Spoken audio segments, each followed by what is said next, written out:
Shalom a los hermanos de Teshuvah, un placer siempre estar con ustedes y les agradezco mucho que estén conmigo en este día estudiando el libro de Hebreos. Estamos en el capítulo 11 y me gustaría hacer unos anuncios antes de continuar. En noviembre del 2020, nosotros vamos a tener una gira a Israel. La gira por Sabiduría en la Torah con Teshuvah.tv. Y así que, por favor, tienen que ir a las páginas. Vamos a hacer unos anuncios próximamente para que se puedan registrar con tiempo. Vamos a estar en la tierra de nuestro Rey, visitando y aprendiendo de la palabra de Elohim en la tierra, que eso te ayuda mucho allá, ¿ok? Así que también ahora tenemos lo que se llama el app del templo. El app del templo ya está disponible en algunos dispositivos, ¿no? Tenemos lo que es el para iPad, para Android y para iPhones. Y próximamente va a estar disponible para Mac. Ese es uno de los mejores recursos para el templo que pueden utilizar con sus congregaciones, pueden grabar con ellos, pueden hacer muchas cosas. Así que manténganos en oración para que continuemos aprendiendo y siempre escudriñando las escrituras con todos estos nuevos recursos que tenemos. El día de hoy vamos a hablar acerca del libro de Hechos capítulo 11. Continuamos nuestra secuencia. Pero recuerden que muchas veces cuando yo hago estos estudios, muchos capítulos son repetitivos, los conceptos ya lo hemos cubierto en otros estudios en Teshuvah, así que por favor visite teshuvah.tv a Fundamentos. Y en Fundamentos o otros estudios que tengo, ya he podido cubrir algunos conceptos de estos estudios en otros estudios más detallados. Así que si me escribe y me hace una pregunta acerca de este capítulo, de repente si ya yo tengo un estudio listo, ya hecho de 1 hora y media en referencia a un concepto importante, yo le voy a referir a ese estudio para que me pueda ayudar y así pues le puedo contestar con más tiempo en vez de 5 minutos nada más por un text o una llamada o algo así, ¿ok? Que el Eterno me lo bendiga y me lo guarde y gracias por estar conmigo. Un placer y por favor continúen su apoyo a Teshuvah.tv y también para seguir buscando la manera de que se expanda y otros hermanos se puedan beneficiar y también aprender con nosotros juntos en Teshuvah, ¿ok? Ok, vamos a entrar al libro de Hechos capítulo 11. Vamos a estar haciendo una lectura. La lectura en realidad no es muy larga. Lo que vamos a hacer, vamos a hablar acerca de unos conceptos específicos dentro de la lectura del libro de Hechos capítulo 5. En el día de hoy nos vamos a enfocar en algo sumamente importante que tenía que ver mucho con lo que era la vida cotidiana en el Antiguo Medio Oriente, así como en Roma, en Grecia y en Israel. Y cuando entendemos estos principios, vamos a entender el contexto del resto de la Biblia. Ok, hoy yo tengo un libro acá que se llama Dangerous Foods, 1 Corinthians chapters 8 to 9 in its context, de Peter Gotch. Okay? Este libro habla acerca de lo que es la importancia de sentarse a comer con una persona en el Antiguo Medio Oriente, así como en el primer siglo. Y se enfoca en lo que es 1 Corintios capítulo 8 al capítulo 10. ¿Ok? Pero, ¿por qué yo he tenido que leer este libro para entender el capítulo 11 del libro de Hechos?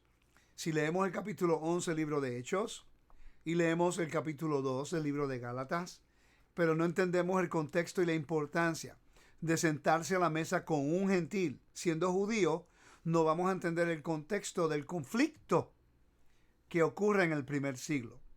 Recuerden que el conflicto en el primer siglo tenía que ver con cómo nosotros lidiamos con la gran cantidad de judíos entrando a la fe, pero también el gentil que quiere buscar del Elohim de Israel. ¿Cómo podemos reconciliar un mundo pagano, ritualmente impuro, y moralmente impuro, pero que el mundo pagano está tomando ahora los pasos para retirarse del pecado moral, pero sigue siendo ritualmente impuro? El judío, viviendo en Jerusalén y en Israel, pues quiere manejarse de una manera moralmente pura y ritualmente pura. Esa es la clave. El mundo judío ultraortodoxo hoy día, vive del punto de vista moral y ritual, puro ritual y moral, ¿okay? A la vida cotidiana. Ellos tomaron conceptos de pureza del templo ritual y la aplicaron a la vida cotidiana normal, fuera de Israel, que eso lo hace prácticamente imposible. Entonces, el Evangelio te está mostrando cómo es que el evangelio, las buenas nuevas de reconciliación de Israel y de restauración de la humanidad, puede reconciliar a un mundo ritualmente pagano, pero moralmente limpios. Podían estar en el reino. Voy a repetir eso. El Evangelio, Pablo, Pedro están reconociendo que el Elohim de Israel puede aceptar a un mundo gentil, ritualmente impuro, pero que sean moralmente puros. ¿Okay? Esa es la clave que tenemos que entender. Porque usted y yo, en este mundo que estamos viviendo hoy día, fuera de Jerusalén, sin templo, todos estamos ritualmente impuros. Pero nosotros, de acuerdo a la Torá, tenemos que estar moralmente limpios para que la presencia del Eterno pueda morar dentro de nosotros. Quiere decir, el Espíritu de Dios, oigan esto es sumamente importante, el Espíritu, Ruach HaKodesh, el Espíritu Elohim, puede morar dentro de un cuerpo ritualmente impuro, pero no puede morar dentro de un cuerpo moralmente impuro. Voy a repetir esto de nuevo porque es sumamente importante. El Ruach HaKodesh, el Espíritu del Todopoderoso, puede morar dentro de un cuerpo ritualmente impuro, pero no puede morar dentro de un cuerpo moralmente impuro. Por eso es que en el tabernáculo de reunión en el desierto, cuando el pueblo cometía un pecado ritual, pues se hacía un ritual de transición, una inmersión, y se traía una ofrenda de purificación y todo estaba restablecido. Pero cuando había un pecado moral, idolatría, adulterio, fornicación, entonces, o homicidio, entonces se tenía que ser exiliado. En este caso era sacado del medio de Israel, porque la penalidad era muerte. La penalidad para idolatría era muerte, la penalidad para el homicidio era muerte, la penalidad para el adulterio era muerte. Fornicación tenía que ver con idolatría y la comida, y ahí es donde entra el tema que estamos hablando. La fornicación tenía que ver con sexo ritual pagano que envolvía la comida. Comer en el primer siglo con una persona en Grecia y en Roma no era fácil, porque habían comidas dedicadas a los ídolos. Y también era un aspecto social que se llevaba a cabo con lo que era comer dentro de una persona, en la casa de una persona. ¿Ok? Entonces, por eso es que se le dice que no se comiera comida sacrificada a ídolos. Vamos a entrar allá. Ok. Vamos al capítulo 11 del libro de Hechos para comenzar nuestra lectura. Los apóstoles y los hermanos que estaban por toda Judea oyeron que también los gentiles habían recibido la palabra de Dios. Pero cuando Pedro subió a Jerusalén, los que eran de la circuncisión, en este caso los judíos, le reprocharon. Ahora, ponte a pensar que el Evangelio llega a las naciones. El Evangelio llega a las naciones y en vez de celebrarlo, le reprochan. Pero ¿cuál fue el reprocho? ¿Qué fue lo que le reprocharon? Y esta es la clave de nuestro estudio.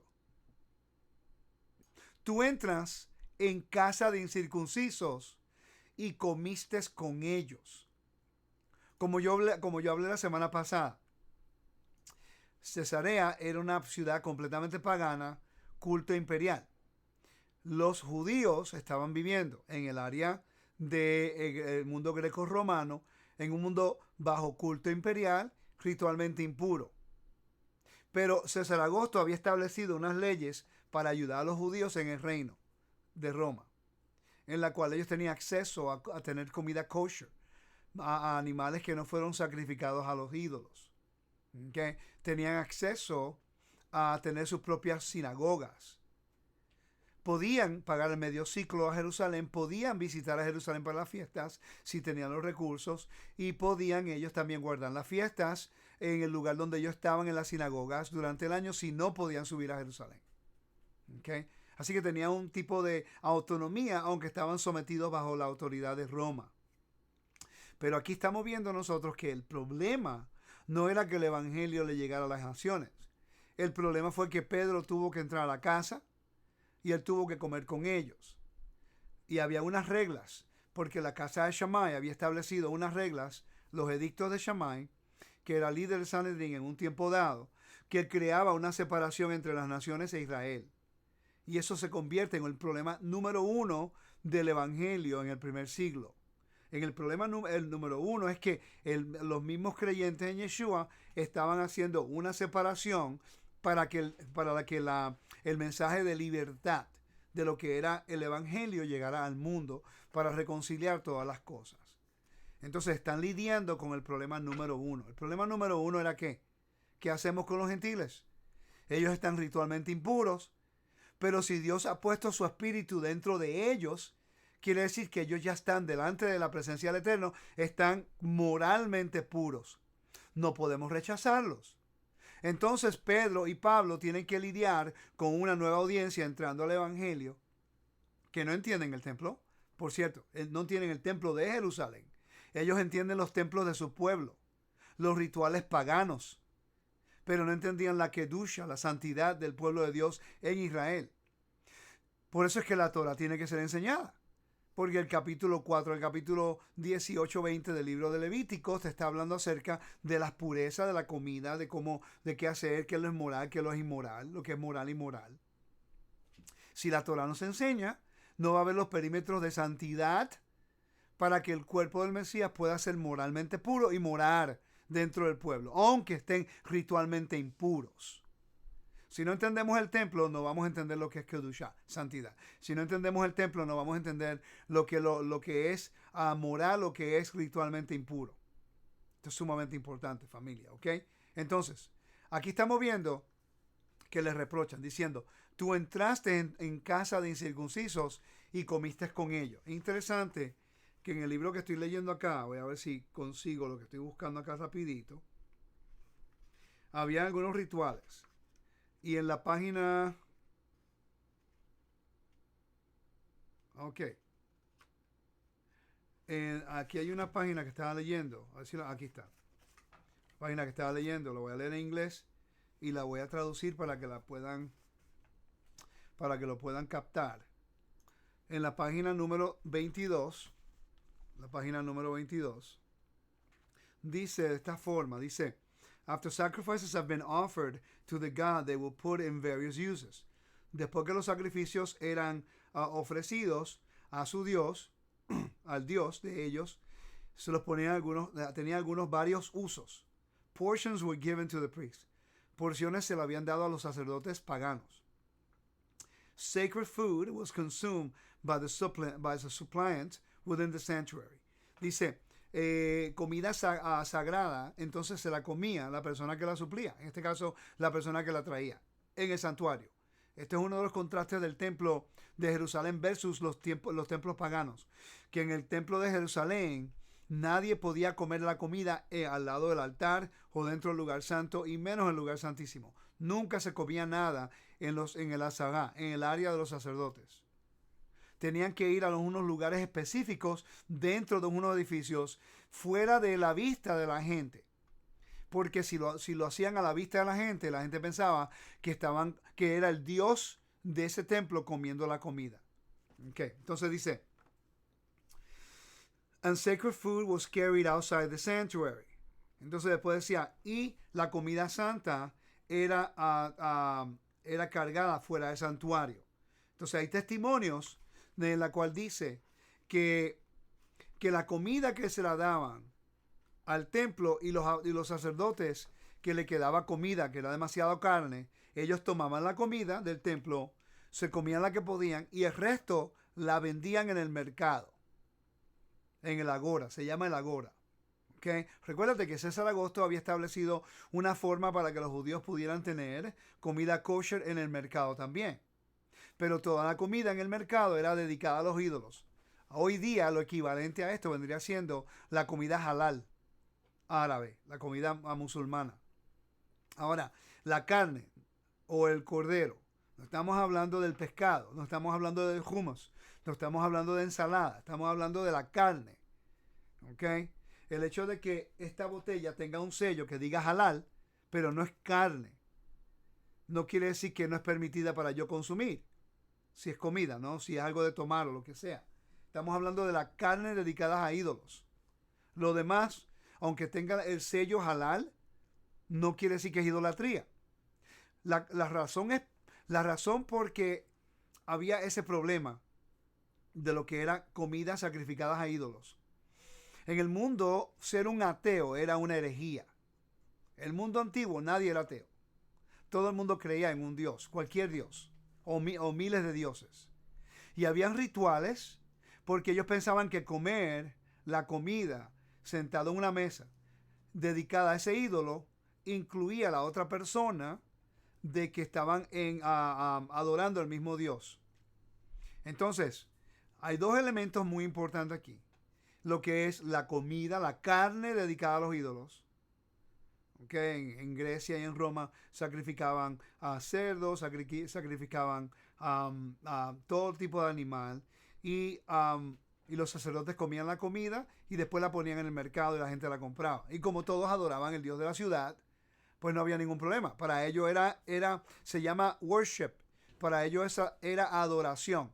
Comer era parte de la adoración. Por eso es que nosotros comemos Pascuas. En la Pascua, Pesaj, hay una mesa y comemos. Y eso se considera adoración al Dios de Israel, no adoración a otros dioses. Por eso es que es sumamente importante que una persona que está en convenio con el Dios de Israel debe sentarse a la mesa. Y por eso es que Éxodo especifica que la persona que se sienta a la mesa a comer en Pesaj tiene que estar circuncidado. Representa convenio. Está conectado lo que es la creencia en el Dios de Israel con la comida que se está sirviendo en ese día. Es adoración. Si permitimos que cualquier persona coma de la mesa de Pesaj y no está en convenio, estaría profanando esa mesa. Porque la mesa en ese momento se convierte kadosh. Se convierte santo. ¿Okay? En otras palabras, Pascua no es entretenimiento, familia. Usted puede enseñar de la mesa de Pascua en otro tiempo. Pero el día de Pesaj es el día que el Eterno estableció para establecer unos perímetros de Kedushá, de santidad. ¿Ok? Y es un mandamiento. Nosotros no cambiamos el mandamiento. Entonces, este libro es sumamente importante porque te explica el problema en 1 Corintios capítulo 8 al 10. Pero aquí hay unos elementos que el capítulo 11 del libro de Hechos conecta con el libro de Corintios.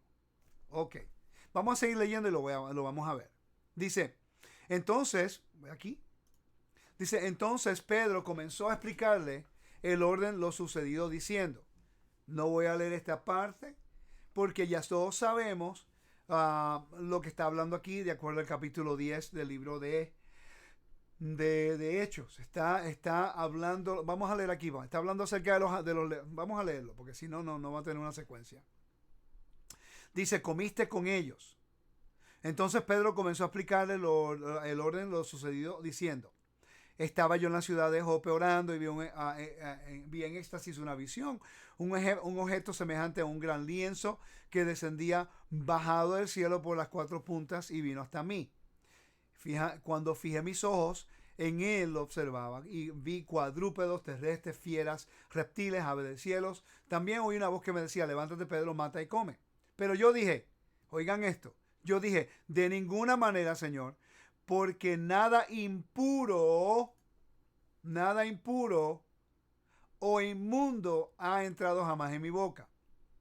Pero una voz del cielo respondió por segunda vez, lo que Dios ha limpiado, no lo llames impuro. No está hablando de comida, está hablando de Cornelio, está hablando de los gentiles. Pero recuerden, tienen que regresar a mi estudio, el libro de Hechos, o pureza ritual y pureza moral. Cornelio estaba ritualmente impuro, pero moralmente puro. Por eso fue que el Ruach HaKodesh pudo entrar en él y la familia. Esto sucedió 3 veces y todo volvió a ser elevado al cielo. Aquí, en aquel momento se aparecieron 3 hombres delante de la casa donde estábamos, los cuales habían sido enviados a mí desde Cesarea. El Espíritu me dijo que fuera con ellos sin dudar. Estos 6 hermanos fueron también conmigo. Quiere decir que habían 7 en total con Pedro. 7. ¿Cuántos de ustedes no sabían que habían 7 personas con él? Leemos la palabra y solamente pensamos que era él nada más que había ido. Y entramos en la casa de aquel hombre. Él nos contó cómo había visto un ángel de pie en su casa y que le dijo, envía a Jope y haz traer a Simón, que también se llama Kifa, Pedro. ¿Quién te dirá palabras por las cuales serás salvo, tú y toda tu casa? Cuando comencé a hablar, el Ruach HaKodesh descendió sobre ellos, tal como hizo sobre nosotros al principio. Entonces me acordé de las palabras del Señor cuando me dijo, Juan bautizó con agua, pero vosotros seréis bautizados con el Espíritu Santo. Por tanto, si Dios les dio a ellos el mismo don que también nos dio a nosotros, después de creer en el Señor Yeshua, ¿quién era yo para poder estorbar a Dios? ¿Quién era yo para poder estorbar a Dios? Y al oír esto se calmaron y glorificaron a Dios diciendo, así que también los gentiles ha concedido Dios el arrepentimiento que conduce a la vida. Ahora hay confusión. Recuerda, mira, voy a ir aquí al libro de Gálatas. Capítulo 2. Vamos a Gálatas capítulo 2 y vamos a ver lo rápido que se olvidó Pedro de esto. Está defendiendo a Cornelio. Cuando vamos al versículo 11, dice, pero cuando Pedro vino a Antioquía, y vamos a hablar de Antioquía ahora mismo, me opuse a él cara a cara porque era de condenar. ¿Qué fue lo que hizo Pedro? Porque antes de venir alguno de parte de Jacob, de Jerusalén, él comía con los gentiles. Recuérdate, estos no son paganos. Estos son gente que eran ritualmente impuros, pero que son de creyentes.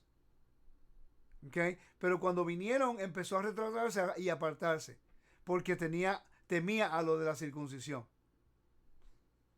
¿Okay? Quiere decir que ahora está él diciéndole, tú no puedes vivir una vida tratando a la gente como segunda clase. Tiene sentido hasta el momento, ¿verdad, familia? El problema aquí es cómo tú tratas a los hermanos en segunda clase. Que vamos a hablar un poquito acerca de Antioquía. Sabemos nosotros que en el libro de... Voy aquí rápido, dame un segundo. En el libro de Hechos, vamos a seguir leyendo el libro de Hechos capítulo 11 porque ahora se va a poner interesante.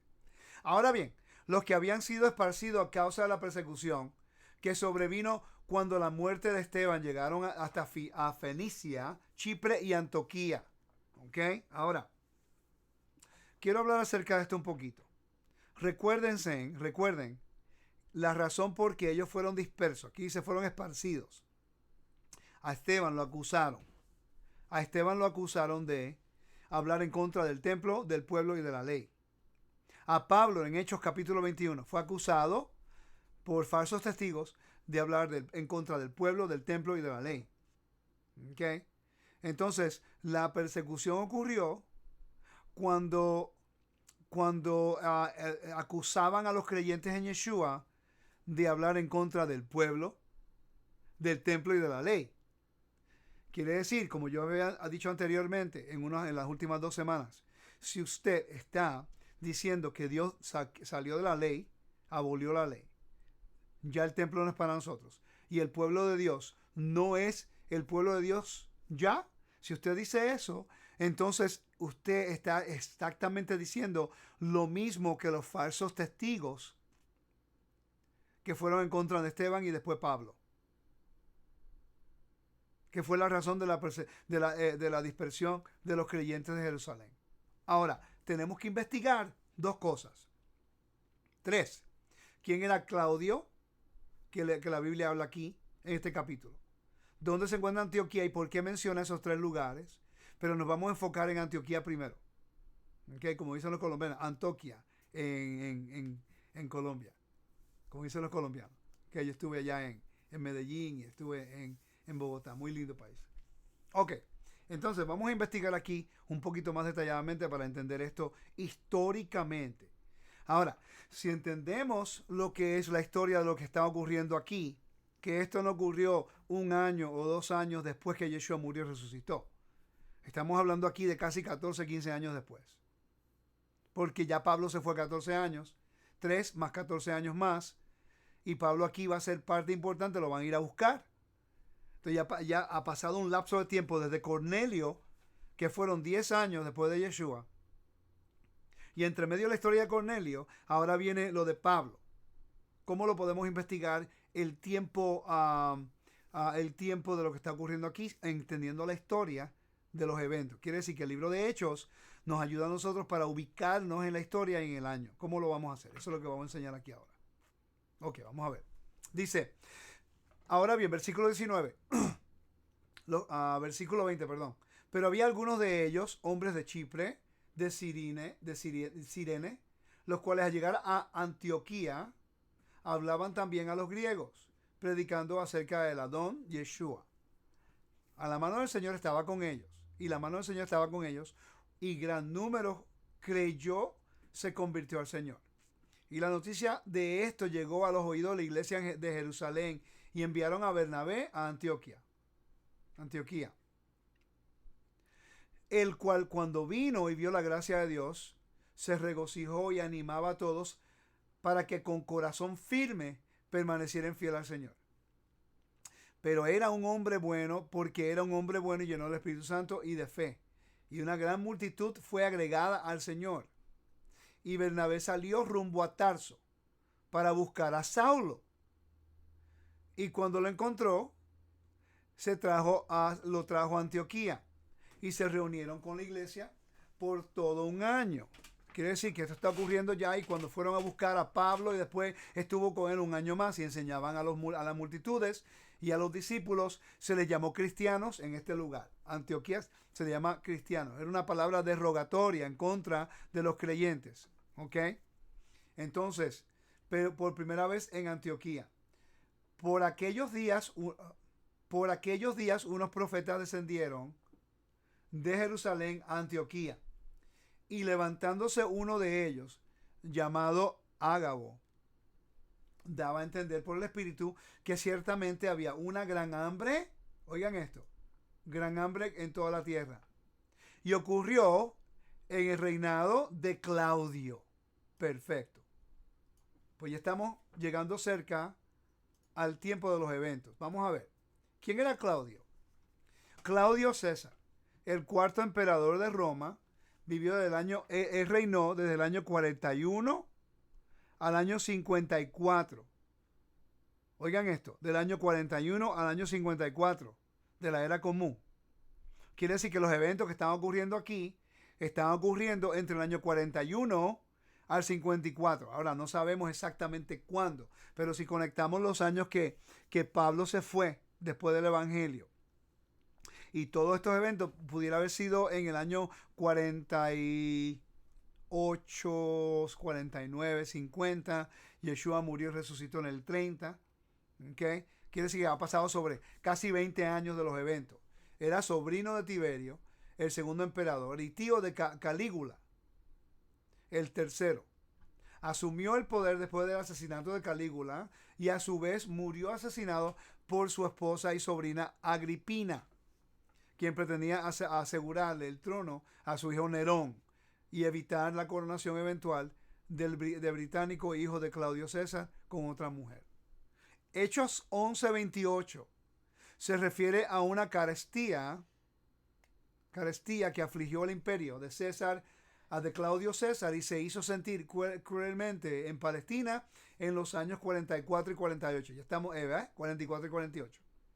Los eventos en el libro de Hechos, capítulo 11, están ocurriendo en el año 44 y 48.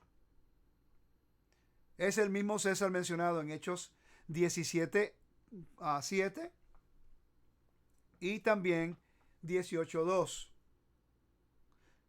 Y el que expulsó a los judíos de Roma. Ok, entonces hay unos puntos históricos que tenemos que estudiar.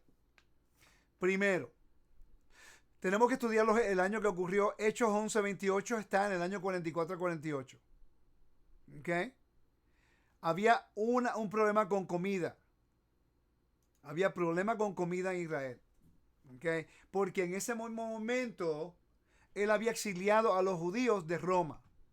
Quiere decir que Aquila y Priscila era uno de los que se habían ido de Roma en Hechos 18:2. Estamos conectando ahora Hechos 18:2 con Hechos capítulo 11, con Primera y Segunda de Corintios. Estamos conectando la historia ahora de los libros en conexión con el tiempo del César que se encuentra allí y la hambruna que ocurrió allá. Entonces, si el pueblo, Pablo dice, no pueden comer comida sacrificada a ídolos, pero si hay una hambruna de tal forma, como dice la historia, que ocurrió casi 10 años la hambruna y lo ocurrió por el mal manejamiento del gobierno de Calígula. ¿Ok? Entonces, cuando entró Claudio, él tuvo que lidiar con ese problema. Es como un presidente que toma unas reformas equivocadas y después tiene el otro presidente que lidia con eso. Si entendemos ahora que había una hambruna en el Mediterráneo tan fuerte que la Biblia lo dice, entonces cuando la persona, Pablo dice, no comas comida dedicada a ídolos. Pero después más tarde, cuando hay una hambruna que la gente no podía comer, porque el el grano venía de Egipto, y había problemas. En Corintio también había problemas. ¿Por qué Corintio? Porque Primera Corintio, la ciudad de Corintio, era el punto principal de conexión entre Asia y Roma. El puerto de Corintio era el punto principal de lo que era traer toda la comida hacia Roma. Entonces, si hay problemas, que hay hambruna y no hay comida y no hay carne, y una persona se está muriendo de hambre, entonces Pablo dice, come y ora. Perdón, ora y come. Ora y come. No preguntes. Porque solamente hay un Dios. Recuérdate que habían comida dedicada a ídolos también. Reclinarte. El libro de Corintios habla acerca, no te reclines para comer en los templos. En otras palabras, no puedes comer comida dedicada a los ídolos. Entonces dice, no puedes comer con los demonios. Pero la preservación de la vida es importante. Si entendemos la historia y el tiempo que las cartas fueron escritas, vamos a poner el panorama geográfico, topográfico, histórico alrededor del versículo y ahora podemos entender con más claridad lo que se está hablando. Porque Pablo no puede ir en contra de la Torá. Yo estoy seguro que Pablo no iba a comer cerdo en ningún lugar. ¿Ok? Y no podía comer comida sacrificada a ídolos tampoco. Ahora, pero si está muriendo de hambre, ¿ok? Pues tú ahí te invitan a algún lugar a comer, come. No está diciendo que comas cerdo. Está hablando de referencia a comida dedicadas a ídolos. Porque el cerdo no se puede comer porque es una abominación delante de Elohim. Está hablando de algo específico. No que te puedes comer todo el camarón o los camarones y las langostas que tú quieres. Falta de contexto crea están completamente quitando el contexto bíblico y eso da tristeza porque no entendemos estas cosas. Vamos a hablar acerca de Antioquía. Aquí yo tengo en el Logos, tengo lo que se llama Antioquía. Y es interesante porque hay mucha información que nos enseña acerca de Antioquía. Si le doy acá, me va a abrir una página específica en la cual puedo ahora entrar y ver lo que es Antioquía capítulo 13, Pisidia. No, me fui a donde era Pisidia. Espérate, dame un segundo. Tengo que ir sí, Antioquía, Pisidia. Aquí vemos en Asia Menor. Tenemos que primero saber dónde que se encuentra. Se encuentra en Asia Menor. Turquía, hoy día. ¿Ok? Quiere decir, el capítulo 11, 12, 13 y 14 tiene que ver con esa área de Asia Menor. Okay. Aquí vemos nosotros lo que era la ciudad que fue fundada por Antíoco en el primero y el tercer siglo. En el tercer siglo antes de la era común. Entonces, si vemos esa foto de esa imagen, por eso es que necesitaban cambiadores de dinero en el templo. Porque tenían imágenes de otros dioses y en este caso de Antíoco, que se considera como un hombre divino. Querían que lo adoraran como un dios. Aquí vemos nosotros lo que el Antioquía helenista ante los romanos. Este era el dios de la luna, de Moon-God, en Anatolia. En Anatolia era el imperio hitita, antes de los griegos y los romanos que entraron allá. ¿Ok? Aquí vemos el teatro. ¿Por qué es importante ver estas cosas? Porque nosotros vamos a hablar de Pablo cuando entraba en este lugar y él se encontraba en este lugar. Tenemos que entender el lugar, cómo se veía. Un teatro más pequeño. Aquí lo venían, hablaban los eruditos de ellos y esas cosas. Okay. Dice, Paul is remembered in the book of Acts to have preached his first two sermons in Antioch in a Jewish synagogue. There is no direct archaeological evidence of a Jewish presence in Antioch, despite the overzealous claims of archaeologists. Pero sabemos que él había enseñado en una sinagoga en Antioquía, aunque los arqueólogos dicen que no han encontrado todavía ninguna arqueología, ninguna sinagoga, pero tenemos la evidencia que ocurrió allá. Aquí estamos viendo más o menos el mapa donde se encuentra Lidia, Pirgia, Galacia y después Babilonia en el Levant, en el antiguo Medio Oriente. Aquí vemos a Pirgia y Galacia came on direct rule. Galacia y Pirgia vinieron en el control directo de Roma en el año 25 antes de la era común. Esto es importante porque aquí estamos viendo nosotros una imagen de Augusto César. Entonces, si nosotros entendemos las ciudades del antiguo mundo, podemos entender nosotros con qué estaba lidiando Pablo y cómo él manejaba la información en ese momento. ¿Ok? Estoy buscando Antioquía aquí rapidito. Voy a leer acerca de Antioquía. Aquí. Antioquía. El nombre de ciudades de Siria y Pisidia. Ciudad cosmopolita de Siria, situada sobre el río Orontes, a 26 kilómetros del Mediterráneo y unos 480 kilómetros al norte de Jerusalén. La fundó Seleuco Nicator en el año 301 antes de la era común, en honor a su padre Antíoco, en una situación geográfica ideal, ¿okay? Por hallarse entre montañas y casi rodeada de agua, gozaba de un clima muy favorable en contraste con la mayor parte de Siria. Llegó a ser una ciudad próspera y populosa. 500,000 habitantes. ¡Wow! Mucha gente para ese tiempo.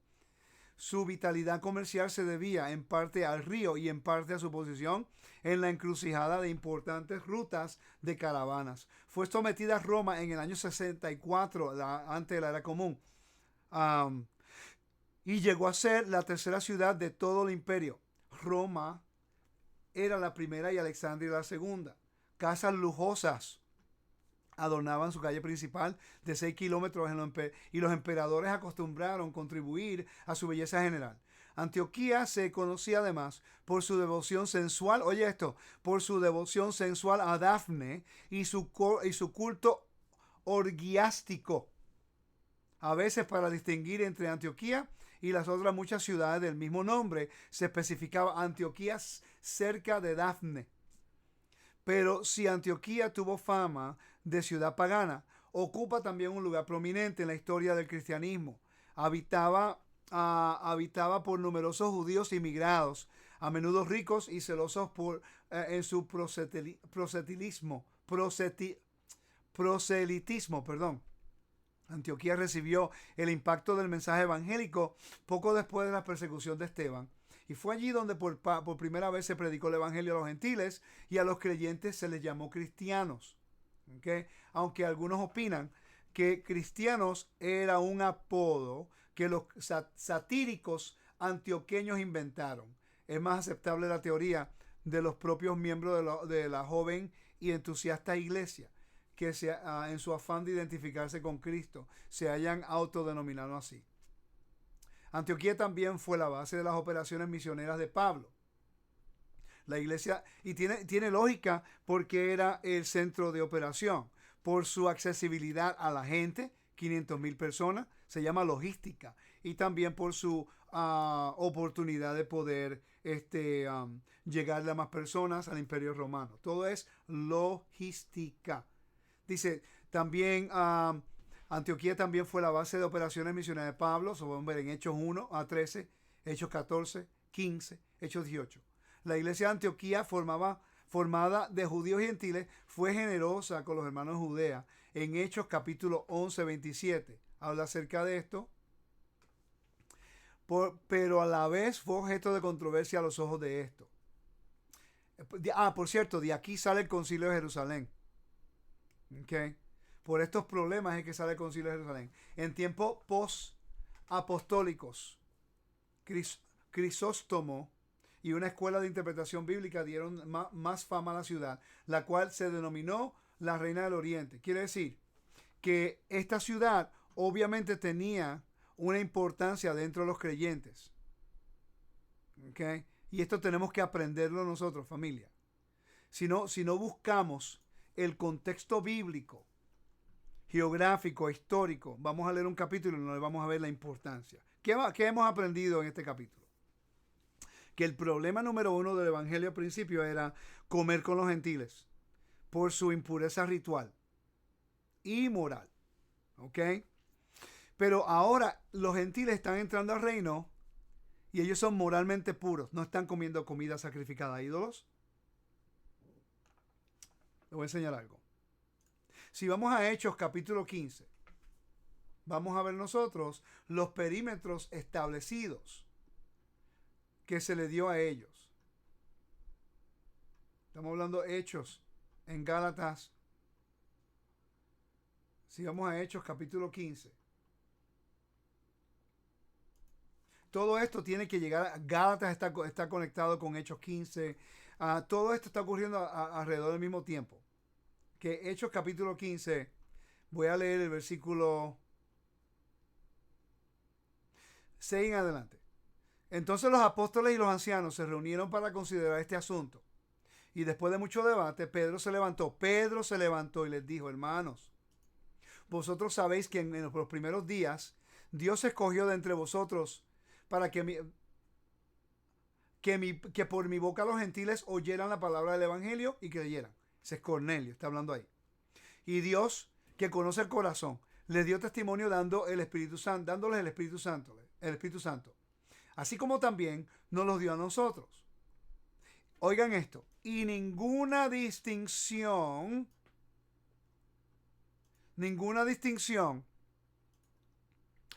hizo entre nosotros y ellos, purificando por fe sus corazones.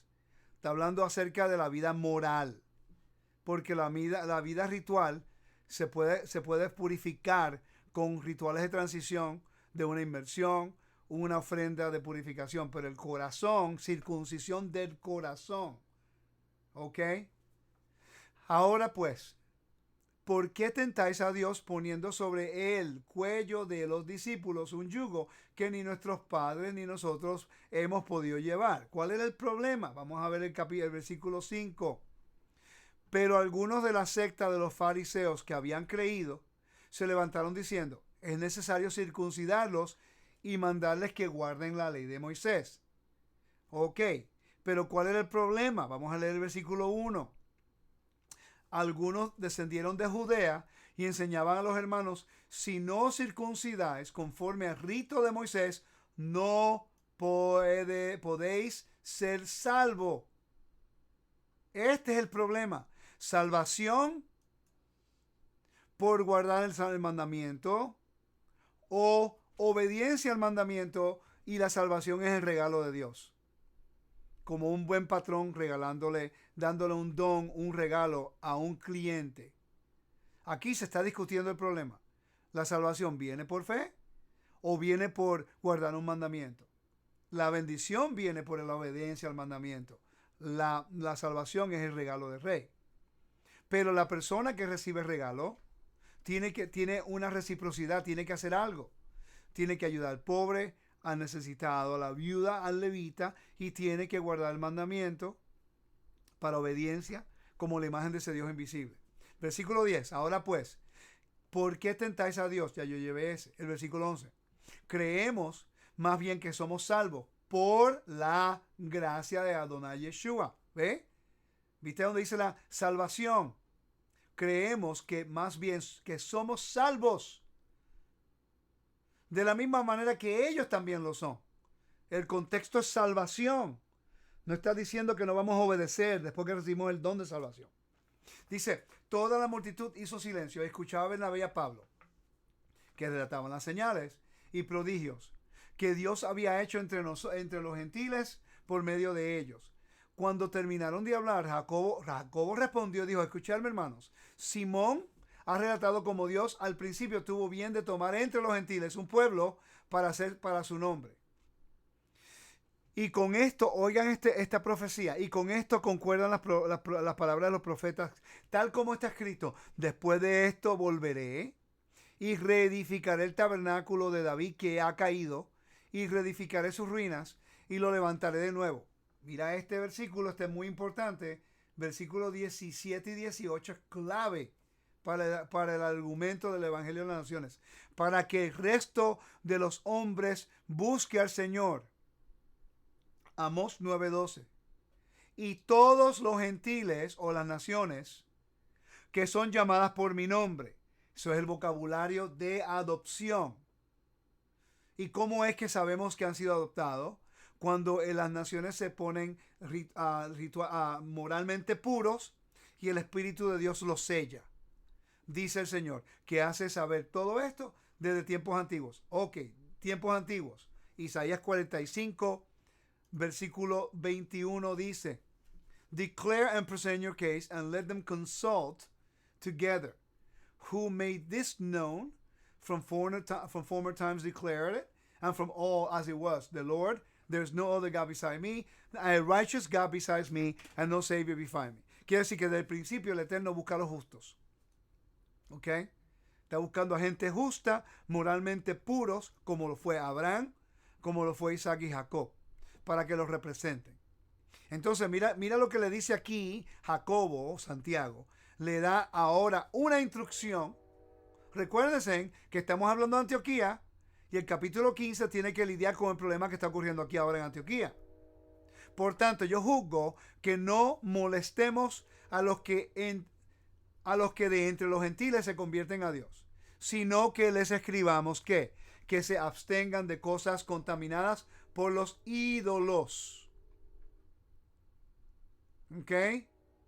De fornicación, eso es sexo ritual, de lo estrangulado y de sangre. Obviamente tienes que matar la comida, tiene que cortarle el cuello al animal, porque no puede ser estrangulado, eso es kosher, y no se puede comer sangre. Ídolo, fornicación, de estrangulado y de sangre. Dice, porque Moisés desde generaciones antiguas tiene en cada ciudad quienes lo predican, pues todos los días de reposo es leído en la sinagoga. Entonces, versículo 22 es clave. Entonces, pareció bien a los apóstoles y a los ancianos con toda la iglesia escoger de entre ellos algunos hombres para enviarlos ¿a dónde? A Antioquía, con Pablo y Bernabé, a Judá, llamado Barsabás, y Silas, hombres prominentes entre los seres. Y allí le dieron una carta. ¿Ok? Y le dieron instrucción. ¿Qué hacer ahora? Ustedes están ritualmente impuros, pero moralmente han sido aceptados delante del Eterno. Y aquí pueden entrar. Mire, familia, ¿qué aprendimos hoy? ¿Quién era Claudio? ¿Qué tiempo vivió?